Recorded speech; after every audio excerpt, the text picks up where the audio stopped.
right. Good afternoon, everyone. Happy Friday. The Secretary General warmly congratulated the grassroots Japanese organization Nihon Hidankyo on being awarded the 2024 Nobel Peace Prize. The atomic bomb survivors from Hiroshima and Nagasaki, also known as the hibakusha, are selfless, soul-bearing witnesses of the horrific human cost of nuclear weapons. While their numbers grow smaller each year, the relentless work and resilience of the hibakusha are the backbone of the global nuclear disarmament movement. In a statement, the Secretary General said that he will never forget his many meetings with them over the years. Their haunting living testimony reminds the world that the nuclear threat is not confined to history books. Nuclear weapons remain a clear and present danger to humanity, once again appearing in the daily rhetoric of international relations. It is time for world leaders to be as clear-eyed as the hibakusha and see nuclear weapons for what they are, devices of death that offer no safety, protection, or security. The only way to eliminate the threat of nuclear weapons is to eliminate them altogether. The United Nations proudly stands with the hibakusha. They're an inspiration to our shared efforts to build a world free of nuclear weapons. And in a short while, we will be joined here by Izumi Nakamitsu, the High Representative for Disarmament Affairs. She will brief on the Nobel Peace Prize being awarded to Nihon Hidankyo for its work advocating for a world free of nuclear weapons. And Ms. Nakamitsu will say a few words to the Japanese media in the disarmament corridor once she's done with this briefing. The Secretary General this morning addressed the ASEAN-UN summit in Vientiane. He underscored the importance of the relationship between the two organizations, which he said is a strategic partnership. In a world with growing geopolitical divides, with dramatic impacts on peace and security and sustainable development, the Association of Southeast Asian Nations is a bridge builder and a messenger for peace, he said. He also underscored how much the United Nations is grateful for ASEAN's important contribution to UN peacekeeping operations. The Secretary General took the opportunity to express his solidarity with Indonesia, as two of its peacekeepers serving with UNIFIL were wounded yesterday by Israeli fire in South Lebanon. The Secretary General outlined the key areas of the recently adopted Pact for the Future, which offers a strong vision for the time ahead.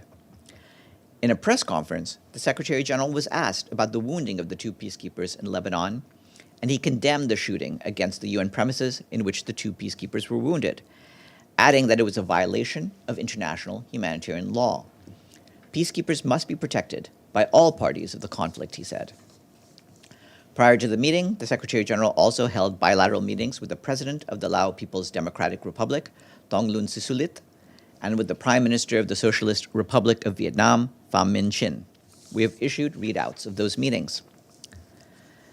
The UN Interim Force in Lebanon reported today on further incidents that again put UN peacekeepers at very serious risk.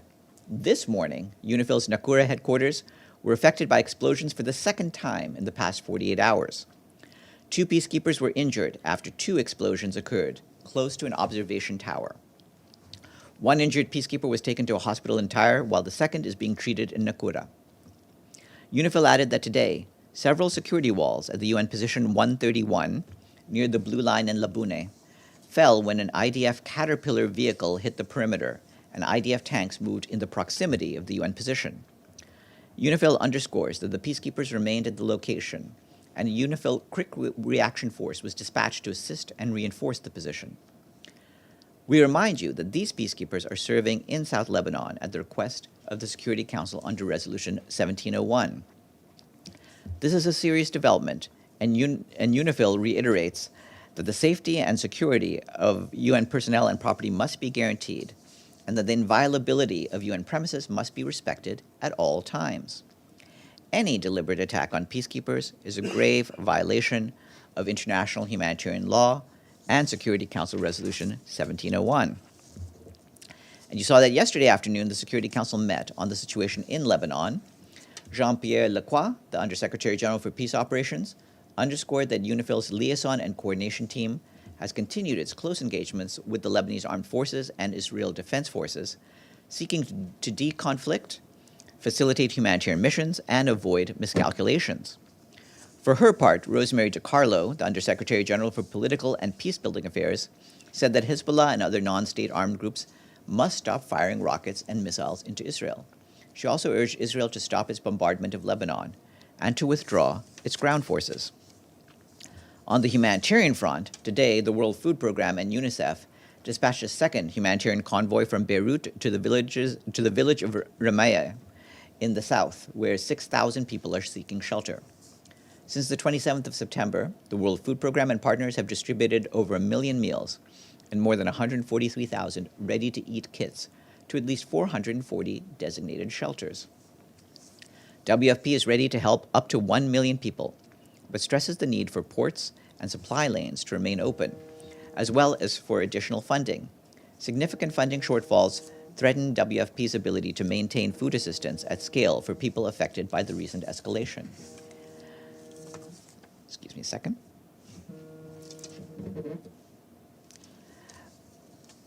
UNICEF and partners continue to provide protection, psychosocial support, nutrition, health and water, sanitation, and hygiene services. Meanwhile, the World Health Organization delivered enough medical supplies to perform surgical procedures for 650 trauma patients in 6 major Beirut hospitals. Our humanitarian colleagues also warned that while displacement continues, nearly 3/4 of the 1,000 designated shelters are operating at full capacity.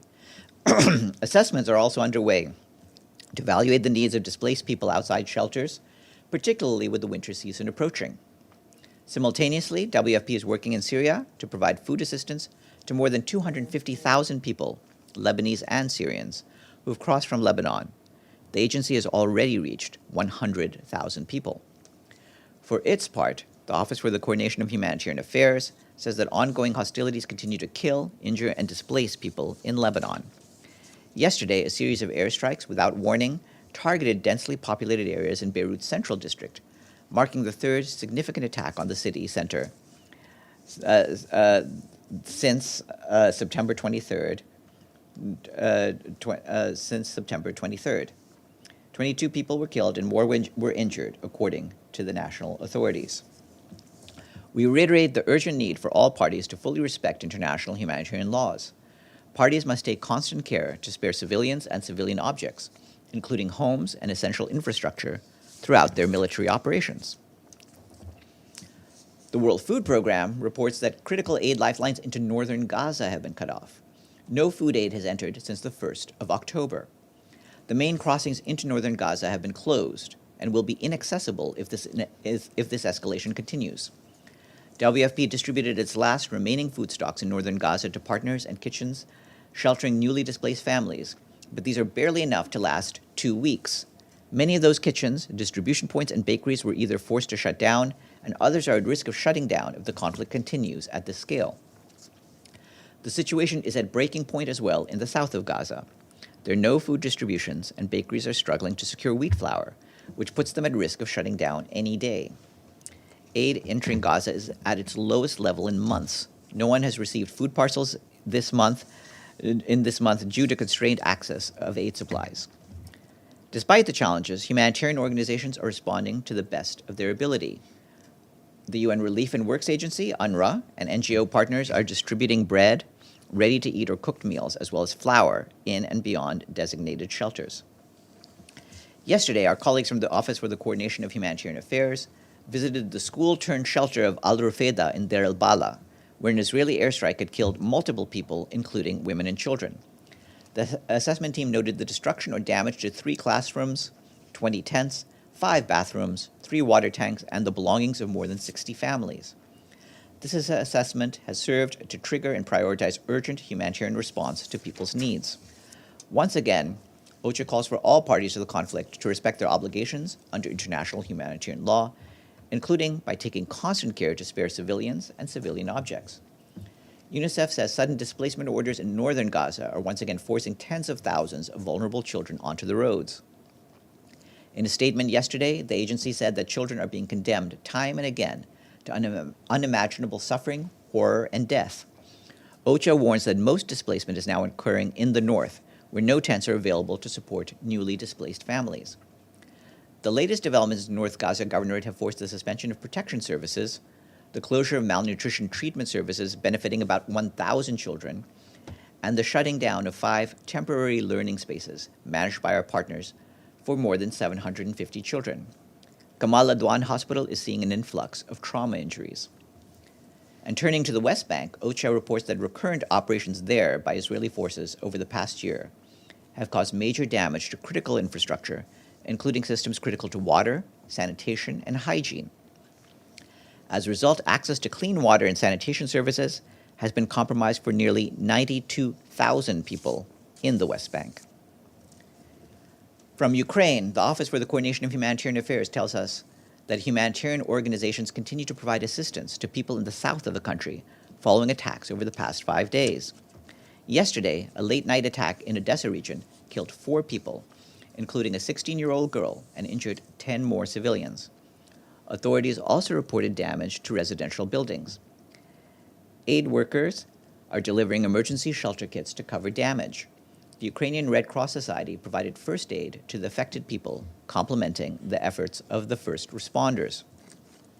Meanwhile, our humanitarian partners continue to deliver assistance to frontline communities in the south. Today, an interagency convoy delivered more than 11 metric tons of food, hygiene supplies, and mattresses to the community of Kutsurub in the Mykolaiv region, which is experiencing continuous shelling. This is the third interagency convoy to support frontline communities this week, after convoys to the regions of Kharkiv and Kherson. The UN mission in South Sudan, UNMISS, is alarmed by reports of a series of violent clashes between armed actors in the greater Juba area of central Equatoria state, which resulted in the deaths of 24 people, including 19 civilians. UNMISS has intensified patrols across central Equatoria and is engaging with state and local authorities, as well as community leaders, to access the area and prevent further escalations. Also related to South Sudan, the UN Refugee Agency said today that the country is now hosting over 500,000 refugees across 30 locations. Fueled by ongoing conflict in Sudan, this figure has almost doubled since 2023, underscoring the growing impact of the crisis across the region. UNHCR and South Sudan's Commission for Refugee Affairs, under the Ministry of Interior and other partners, continue to support new arrivals and the local communities receiving them. UNHCR underscores that while funding for South Sudan remains generous, resources to fully meet people's needs are still significantly low. As of October 2024, UNHCR's activities in the country were only 47% funded. Turning to West and Central Africa, the Office for the Coordination of Humanitarian Affairs says that the number of people affected by flooding in the region continues to grow, with 6.6 million people in 16 countries. Chad, with 1.9 million affected people, Niger, with 1.3 million, Nigeria, with 1.2 million, and the Democratic Republic of the Congo, with 1.1 million, are the most affected countries. We and our humanitarian partners continue to support the response efforts, including by providing food, clean water, cash assistance, sanitation, shelter support, and medical supplies across the region. As of last week, our partners and government authorities report that 980,000 people have been displaced. With hundreds of schools and health facilities damaged or destroyed, people's access to basic social services has also been curtailed. Some 700,000 hectares of farmland has been damaged and around 120,000 head of cattle killed. This will further aggravate the food security and nutrition crisis in the region.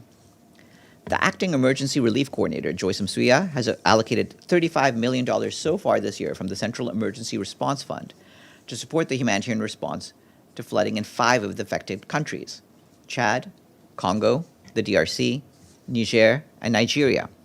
More funding is urgently needed to prevent further deterioration of the humanitarian situation. And a quick note from the UN Refugee Agency to flag that since the launch a decade ago of their I Belong campaign, more than 500,000 people around the world who were deprived of their right to nationality have now acquired citizenship. This is according to a new report on statelessness released today by UNHCR. Much more information is available online. Today is the International Day of the Girl Child. In his message, the Secretary General says that girls already have a vision of a world where they can thrive. It's time for the world to step up and help transform their vision and aspirations into reality. Tomorrow is World Migratory Bird Day. The theme this year is Protect Insects, Protect Birds. And on Sunday, we will mark the International Day for Disaster Risk Reduction. In his message, the Secretary General says that no one is safe, but children are particularly vulnerable, adding that we owe it to future generations to help shape a safer, more resilient tomorrow. So that's it from me. Do we have any questions? Yes, Edie. Thank you, Farhan. I know you mentioned the situation in northern Gaza.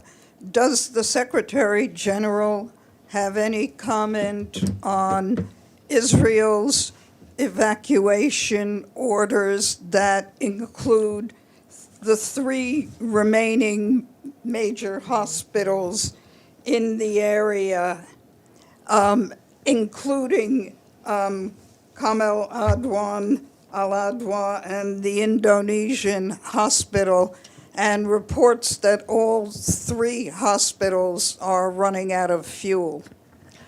Yes, the situation is terrible, not just in the hospitals, but across northern Gaza. The Secretary General already made clear in his remarks to you in the media just a few days ago how difficult it is that there have been areas where people have been forced to evacuate and then gone back later, and then forced to evacuate again, over and over again. He detailed the sheer number of times, for example, that this has happened in the Jabalia refugee camp. Our bottom line on all of these is that people need to be safe wherever they are. And they can't be forced to move to places where there's no safe conditions for them to move to. The World Health Organization has pointed out that it's difficult simply to safely evacuate people who are in need of medical care from the hospitals that you just mentioned to other areas. And indeed, they would need places with good medical facilities to move them to.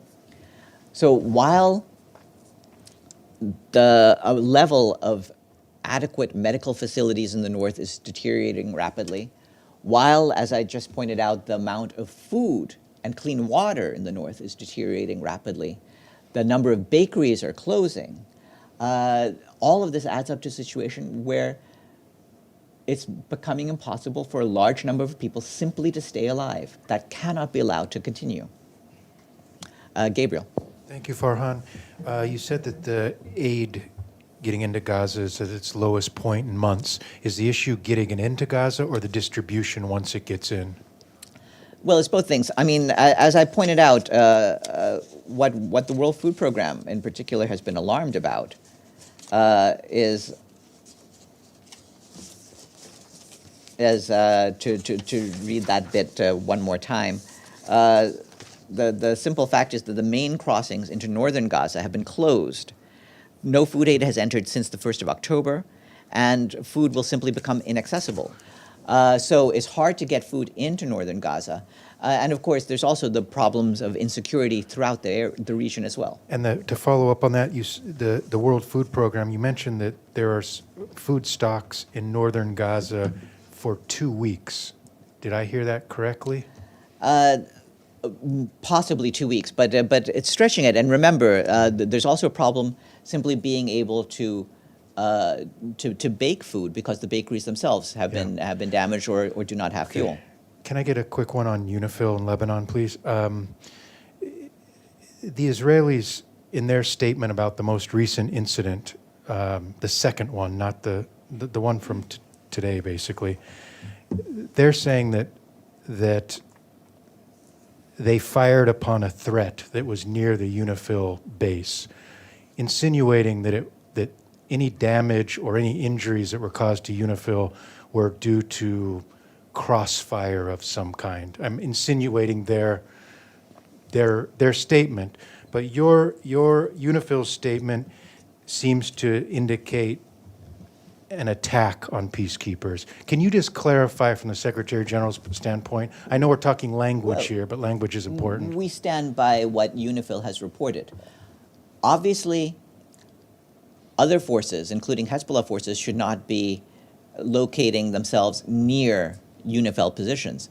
We want neither the IDF nor Hezbollah to be present in our areas, and we want neither of them to be firing at our areas. But do you know if Hezbollah was operating near this UNIFIL base? Well, the only description I have to give you is like I said, what UNIFIL has put out in the report, and we stand by the language that they've used to describe the situation. Georgia? Thanks, Farhan. I would like to ask you if you have more details on the informal dinner between the Greek Cypriot and the Turkish Cypriot leaders, which is going to take place next Tuesday. Yes, it will be here at UN headquarters, and the approximate start time will be 7 p.m. We will try to see whether we can get a photo opportunity going for the media. Thank you. Before we turn back to Edie, let's take a question from Benny online. Oh, and then you. Benny? Yes. Hi, Farhan. Hi. So my question to follow up on the UNIFIL question is there any rethinking at UN headquarters or in Akura because of the latest incidents of redeploying UNIFIL out of danger in the battle zone? On that, I think I'll just refer you back to what Jean-Pierre Lacroix said in the Security Council yesterday, and his stance on our policy and the mandated tasks. Beyond that, as the Secretary General said in Laos today, his basic point is peacekeepers must be protected by all parties of the conflict. When what has happened is obviously condemnable. And his point is that the sort of incident that we had yesterday cannot be repeated. Yes, I please. understand all that. Please follow up. Sure. I understand all that, but we're talking about endangering peacekeepers at a time that, they don't have much to observe there. Their mandate does not allow them to fire other than to protect themselves. Why put them in danger?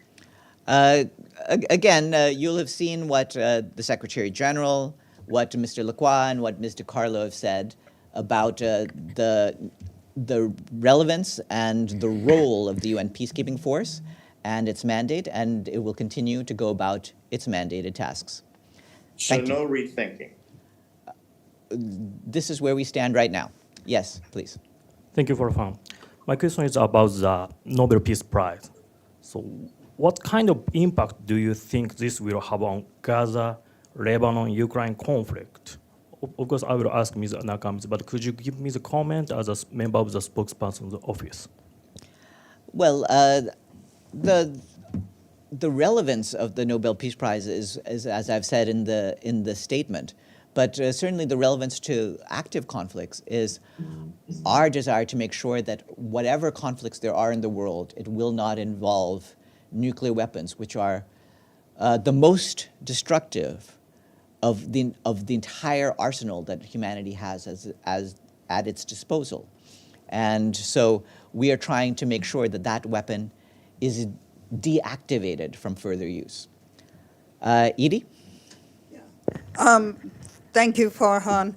On the humanitarian situation in Lebanon, I believe yesterday it was stated that the $425 million appeal for emergency aid was only 12% funded. Has any more money come in, and why do you think that the amount of help for Lebanon is so low? To be honest, the amount of help for most of our appeals is very low. And we understand that the international community has many competing priorities, but obviously all of you are aware of how important this is, and we want to make sure that that funding will pick up. There's no new big amounts to say right now, but we're certainly trying to get more as we can get it. And with that, let me turn now to our guest, Izumi Nakamitsu.